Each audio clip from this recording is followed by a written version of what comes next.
রাজনীতির আসায় আমার একটাই কারণ, কারণ এখন কেউ মুভি দেখে না, ছবি দেখে না, এখন আমার কোনো ভাত নাই। আমাদের এমপি সাহেবের নাম আমাদের বাকি ভাই। আমাদের বাকি ভাই গরিবের শত্রু আর বড়লোকের বন্ধু। আপনারা সবাই তাকে চিনে থাকবেন, আমাদের বাকি ভাই।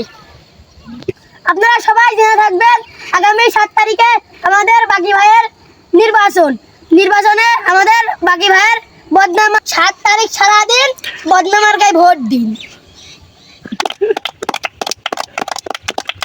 তো আপনারা সবাই জানেন বদনামার্কা, আপনারা বদনামার্কায় ভোট দিবেন। বদনামার্কা শুধুই বদনামার্কা।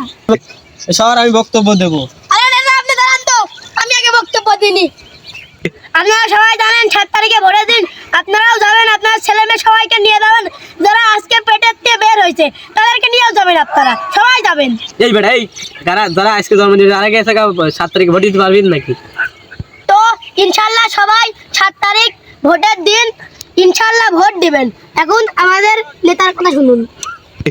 আমাকে ভোট দিয়ে আপনারা জয়যুক্ত করুন। 7 তারিখে আমি যদি ভোটে জিতি, তাহলে আপনাদের ঘরে ঘরে একটা করে বদনা পৌঁছায় দেবো ইনশাআল্লাহ। তো আপনারা দেখছেন এই বদনা মার্কায় হাজার হাজার লোক ভোট দিয়েই যাচ্ছে, এখনো দিচ্ছে। এই ভাই এখনো তো ভোট শুরুই হয়নি। এই ভাই, এখনো জানো না? খবরে এখনো ভোট শুরু হয়েছে, খবরে দেখাচ্ছে। তোমরা তো জানবা না, খালি জি বাংলার নাটক দেখবা, খালি তোমরা খবর দেখবা কিভাবে, তোমরা জানবা কিভাবে ভোট হচ্ছে কি হচ্ছে না।